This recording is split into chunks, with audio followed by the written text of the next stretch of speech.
আসসালামু আলাইকুম। আল্লামা আপনারা সাইদ উপরের এই দিকে ওয়াজটা তাকাই মন কয় দিয়ে বালি শুনুন। ও সাইদি সাহেবের পরে বিচারপতিরা, কিভাবে আমার অন্যায়ভাবে হাত বান্ধা পা বান্ধা, উকিল আমি কোর্টে এখন প্রতিবাদ ইজরা করে করছিল কিছুই করতে পারছি না। এবং তবে একটা সাইদি জিনিস মনে সাহেব রেখো, এই কেমন রায় ভাবে কিন্তু শেষ রায় আল্লাহর কাছে ফরিয়াদ নয়, জানাইছিল, আরেকটা তার আদালত উপরে আছে। বলুন মৌলানা তো আনিসুর সেই আদালতটা রহমানের কার আদালত? ওয়াজটা আরো জোরে বলেন, শুনুন সেই আদালতটা কার মন আদালত? দিয়ে, তাহলে সেদিন বুঝতে কিন্তু পারবেন তোমাকে উঠতে হবে, কি কঠিন আমাকে রায়। উঠতে হবে। আমি বিশ্বাস করি যা আপনারা লিখেছেন বলেছেন সব থেকে আমি নির্দোষ। সেই দিন বিচার হবে। আল্লামা সাইদির রায় হচ্ছে, দীর্ঘক্ষণ বিশ্ব নন্দিত আলেমে দিনকে কাঠগড়ায় দাঁড় করে রেখেছে। দাঁড় করে রেখে একজন উকিল এসে বলতেছে, হুজুর আপনি তো বিরাট বড় হুজুর, কিন্তু আপনার মামলার আরজিতে লেখা আছে 60 বছরের বুড়ি থেকে শুরু করে 12 বছরের মেয়েদের আপনি ধর্ষণ করেছেন। ভালো করে খেয়াল করো জাতি। আল্লামা সাইদি বললেন, তারপরে কি বলতে চান? উনি বললেন, হুজুর, উকিল যারা করতেছে বললেন, হুজুর যখন 60 বছরের একটা বুড়ি, চুল পাকা বুড়িরে আপনি ধর্ষণ করেছিলেন, আপনার তখন বয়স ছিল 22-24 বছর, আপনার অনুভূতিটা কি ছিল? এই বুড়িকে ধর্ষণ করে আপনার কেমন লাগলো? আল্লামা সাইদি উপরের দিকে তাকাই কয় বালি, এর চাইতে কত জঘন্য কথা তুমি আর আমারে শোনাবা? ওই উকিল আবার কিছুক্ষণ পরে বলতেছ, হুজুর 12 বছরের একটা ছোট্ট মেয়েকে আপনি যখন স্কুলে যাওয়ার পথে তুলে নিয়ে গেলেন, ছোট্ট মেয়েটি যখন আব্বা আব্বা বলে চিল্লাচ্ছিল, আপনি তাকে ঘরের ভিতরে নিয়ে দরজাটা বন্ধ করে দিলেন, ওই ছোট্ট মেয়েটার মুখ বানলেন, হাত বেঁধে যখন ওর সঙ্গে ধর্ষণ করলেন, তখন আপনার কেমন লাগলো? আল্লামা সাইদির বুকের পরে কোরআন আর আঘাতে একটা পানির পট। তিনি বালিকের বলতেছে, বালিক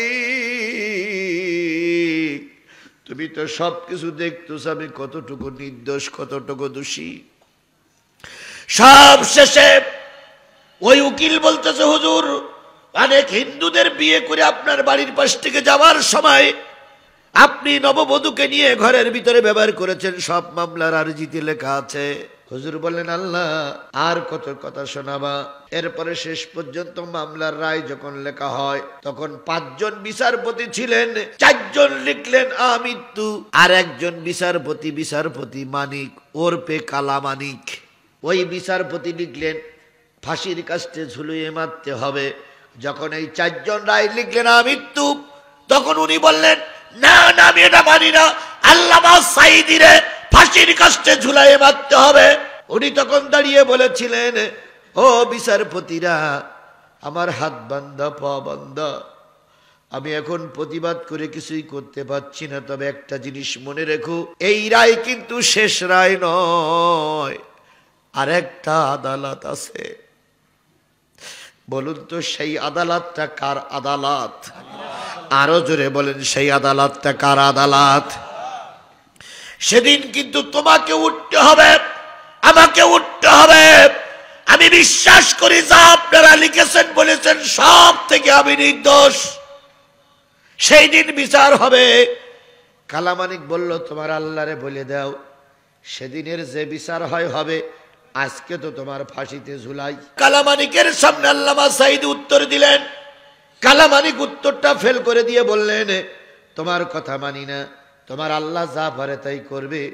বলুন তো, যে 4 জন বিচারপতি আমৃত্যু কারাদণ্ড দিয়েছিলেন, তারা কেউ বা দেশে ছিল, কেউ বা বিদেশে পালিয়ে গেছে, আর কালামানিক পালাইতে শেষ পর্যন্ত দেশ স্বাধীন হওয়ার পরে কোন জায়গার থেকে পালাই যাচ্ছিল? সিলেটের এক স্থলবন্দর দিয়ে পালাতে যেয়ে জনগণ ধরে ফেলাইছে, এমন উত্তম মাধ্যম দিয়েছে, শেষ পর্যন্ত কলার পাতায় শুয়ে আছে। কিসের পাতায়? কলার পাতায় শুয়ে আছে। এবার জনগণ ধরিয়ে এনে যখন বাংলাদেশ সীমান্তে আসছে, যে যা পারে কিল ঘুষি মারতে আছে। একজন কৃষক রাগ সামলাইতে পারিনি, কই তুই সেই কালামানিক সাইদির ফাঁসি যাইছিলি, তোরে দুনিয়ায় বাঁচাই রাখবো না বলে মেরিয়েছে এক লাতিটি 1 বিসি আউট। একবার এসে জায়গায় মেরিয়েছে 1 লাতিটি বিসি 7 হাত দূরে গিয়ে পড়িয়েছে মার্বেলের মতো। তো জনগণ বলছে, এরা বেরোলো কোন জায়গাতে? কয় কালামানিকের বিসি। খেলা কার? জোরে বলেন, খেলা কার? শেষ পর্যন্ত পুলিশ নিয়ে গেল হাসপাতালে, অপারেশন করে যেই জায়গাটা থেকে বিষ আউট হয়ে গেছে সেলাই টেলাই দিয়ে এবার হাসপাতালে বেডশিট মুড়ি দিয়ে সবাই রেখেছে। সাংবাদিকরা যেই বলছে কালামানিক ভাই কেমন আছেন? কয় আসি। কয় ভালো? কয় ভালো। কয় শুনলাম আপনার এটা বিসি নাকি আউট হয়ে গেছে। কালামানিক বুঝে শুনিয়েছে যখন তখন আবার জিজ্ঞেস করা লাগছিস কেন? তো বলতেছে আপনারা আল্লামা সাঈদীর বলেছিলেন যে 12 বছরের মেয়ে ধর্ষণ করার পর আপনার অনুভূতি কি? এখন আপনার বিসি আউট হয়ে গেছে, আপনার অনুভূতিটা কি? তা বলতেছে অতীতের কথা বলিয়া ঝামেলা করিও না, যেটা হইছে হইছে। তখন সাংবাদিকরা বলতেছে যে মানিক ভাই বিসি তো দুটো থাকে, তা আপনার ডান পাশের ডাকেছে না বাম পাশের ডাকেছে, একটু উঁচু করেন তো দেখি, আমরা একটু ছবি তুলি। কালামানিক বলতেছে ফাজলামি করা জায়গা বাঁচাও না। সেদিন সাংবাদিকরা বলেছিল তুমি না আল্লামা সাঈদীর ফাঁসি চেয়েছিলে, তুমি আল্লামা সাঈদীর ফাঁসি দাবি করেছিলে, আজকে জনগণ তোমার বিসি আউট করে দিয়েছে। কথা বলে ঠিক না ঠিক?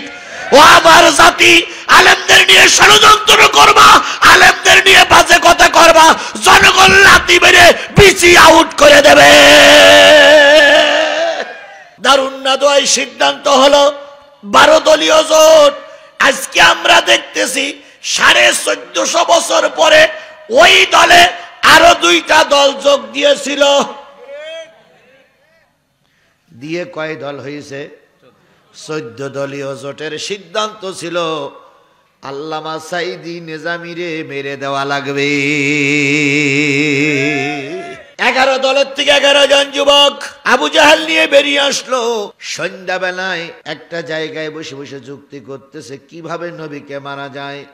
সকলের পরামর্শ ক্রমে সিদ্ধান্ত হলো বিরাট বড় একটা উট জবাই করো, উটির পচা ভুঁড়িটা উচির ভুঁড়িটা তোমরা নিয়ে এসো। আগামীকাল সকালবেলা সবাই যখন ঘুমিয়ে থাকে সবার আগে আল্লাহর নবী কাবার চত্বরে আসে। আগামীকাল সকালবেলা নবী মুহাম্মদ যখন কাবার চত্বরে আসবে সবাই মিলে ভুঁড়িটা তার মাথার পরে চাপাইয়ে দিয়ে ধরে রাখবো। এই চাপে যখন নবী মারা যাবে পরের দিন বলা হবে দেশের সবাই মিলে মুহাম্মদকে মেরেছে, কারোর কোনো দোষ হবে না। মাকারু ও মাকার আল্লাহ, আল্লাহু খায়রুল মাকিরিন। আমার ভাইয়েরা ওরা ষড়যন্ত্র করলো, ওরা মকর করলো, ওরা ষড়যন্ত্র করে যথারীতি বড় একটা উটির ভুঁড়ি নিয়ে ওরা বসে থাকলো। সকালবেলা নবীজি একটু অনুমান করতে পারলেন কিছু কিছু লোকের আনাগোনা কাবার চত্বরে দেখা যাচ্ছে, এরম সময় লোকের আনাগোনা দেখা যায় না। নবীজি ঘর থেকে বেরিয়ে ফাতেমাকে ডেকে বললেন, ফাতেমা ও জায়েদ, দুইজনে একটু খেয়াল রেখো, মনে হয় ওরা আমার পর আজকে আঘাত করবে, অত্যাচার করবে, জুলুম করবে, নির্যাতন করবে। আমি কাবার চত্বরে যাচ্ছি, তোমরা আমার দিকে একটু খেয়াল রেখো। নবী সাল্লাল্লাহু আলাইহি সাল্লাম কাবার চত্বরে চলে গেলেন, পানি দিয়ে উজু করলেন। উজু করার পরে আল্লাহর নবী সালাতুল ফজরের নামাজে দাঁড়িয়ে গেছে। প্রথম রাকাত নামাজ যখন শেষ হলো, আবু জেহেলের নেতৃত্বে কয় দলের যুবক? 12 দলের ভিতরে আবু জেহেল নিজে স্টিল উপস্থিত আছে, আর 11 জন যুবককে নিয়ে ওই পচা ভুঁড়ি কাবার চত্বরের কাছে আনা হলো।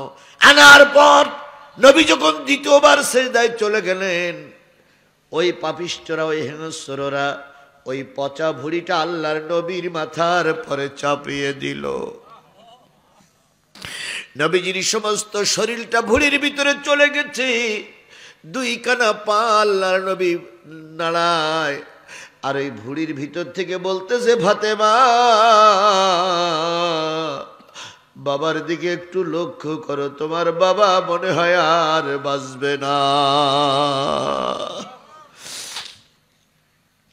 ও আমার জাতি, কিছুক্ষণ ওইভাবে চললো, নবী মৃত্যু প্রায় হয়ে গেছে। ফাতেমা হঠাৎ করে বাইরে বেরিয়ে দেখে একদল লোক হাততালি দিচ্ছে, কুতিলা মোহাম্মদ, কুতিলা মোহাম্মদ, মোহাম্মদ মারা গেছে, মোহাম্মদ মারা গেছে, হাততালি দেয়। ফাতেমা জায়েদকে ডেকে বললে, তাড়াতাড়ি ছুটে এসো, জায়েদ আর ফাতেমা দুইজন চলে গেলেন। যেয়ে দেখে নবীজির শুধুমাত্র একটুখানি পা দেখা যাচ্ছে, আর সবটা ভুঁড়ির ভিতরে চলে গেছে।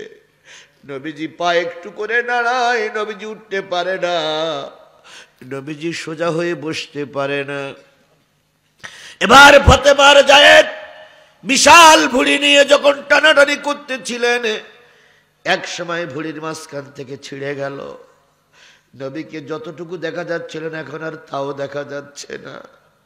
সমস্ত বডিটা নবীজির ভুঁড়ির তলদেশে চলে গেছে। ফাতেমা ডাকতেছে, কে কোথায় আসো?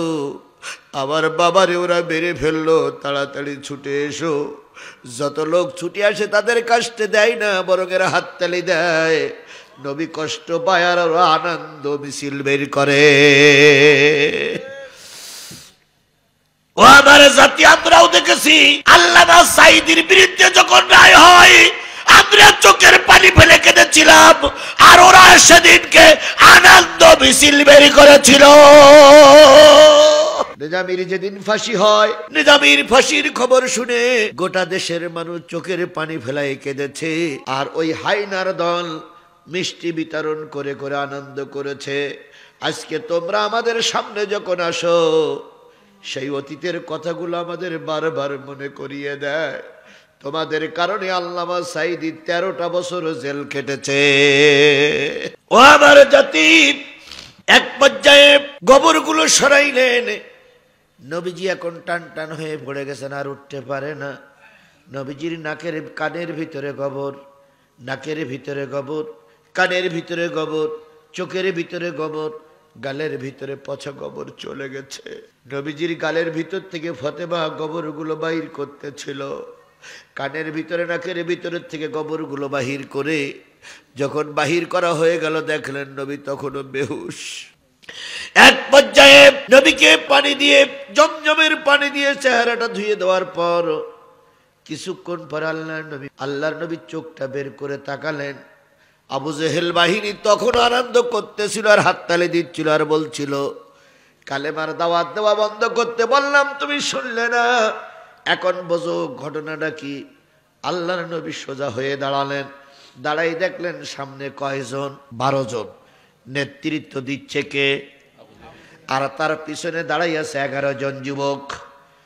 নবীজি বললেন, ও আল্লাহ, আমি জাতির জন্য অভিশাপ দেওয়ার জন্য আসি নাই, আমি জাতিকে বিপদে পড়ুকের জন্য আমি আসি নাই, আমি এসেছি জাতির কল্যাণের জন্য। কিন্তু যে জাতি তার নবীর পরে এমন খারাপ আচরণ করতে পারে, ও আল্লাহ, তুমি তাদেরকে একটু দেখে রাখো, এদের মৃত্যু স্বাভাবিক দিও না, এদের মৃত্যু দিও লাঞ্ছনাদায়ক, কষ্টদায়ক। আল্লাহ পাকের নবীর দোয়া কবুল হয়ে গেছিল, যা যায়নি? আরো জোরে বলেন, গেছিল না যায়নি? কেবল গেল। দেখেন নবী কয়েক 10 বছর, 12-13 বছর মক্কায় থাকার পরে হিজরত করে মদিনায় চলে গেলেন। আবু জেহেল তখনও বেঁচে আছে, ওই 11 জন যুবক তখনও বেঁচে আছে। আগামীকাল বদরের যুদ্ধ হবে, আগামীকাল বদরের যুদ্ধ হবে। তার আগের দিন বিকাল বেলা আল্লাহ নবী বদরের প্রান্তর পরিদর্শনে গেলেন। যেই বলেন, আবু বকর, ওমর, আমার কাছে 12টা খুঁটি দাও, আমার কাছে 12টা লাঠি দাও, আমার কাছে 12টা কাঠটি দাও, খুঁটি দাও। আবু বকর বললেন, কেন? কয় 12টা জায়গায় 12টা খুঁটি মারবো। নবী এবার 12 জায়গায় খুঁটি মেরে বললেন, এই জায়গায় আগামীকাল আবু জেহেল মারা যাবে।